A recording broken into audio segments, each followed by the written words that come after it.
When we came to 13 in the writer's room, we just had a long list of things we wanted to make sure we got tied up. The challenge was not letting any of those balls drop. It's George.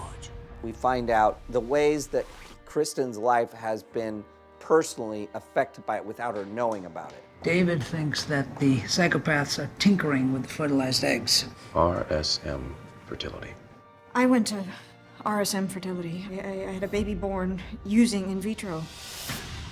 I think this job really suits her very well. What does that mean to you? But then there's also a lot of darkness that comes with it that weighs down on her, and she's being haunted by nightmares. It's a pretty wild ride.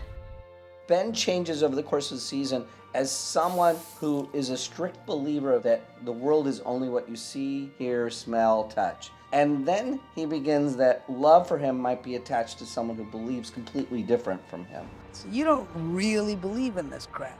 I've seen some stuff that you can't exactly explain. So there's this worry in him that his empiricism is under attack. Do you want to kiss me?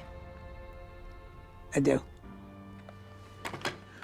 I think he does have some challenges with Vanessa, where his scientific, practical, pragmatic brain comes up against an emotional relationship.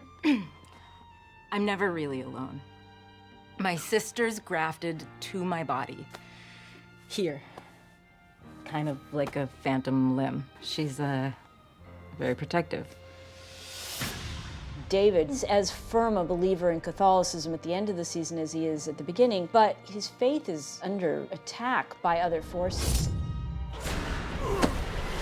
I think temptation for David is a daily battle, but he's not that far removed from this life that was sort of a little risky, a little wild, and that's what I like about this journey for David. He's trying to figure himself out. David, I'm not leaving here until you touch me. Leland wants nothing more than to shake his faith. So the question is Leland responsible for Renee coming back into his life? It's hard to say. Leland Townsend, he's still the person we met in the pilot, but his life has gotten a little more complicated, I think. Leland. Cheryl, will you marry me? Yes, I will. But his mission remains the same, which is just general mayhem. He's really good at it.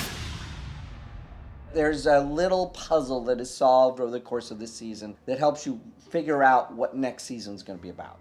It's not hurting you at all? No? If the devil was taking possession, you'd feel it burning in your hand.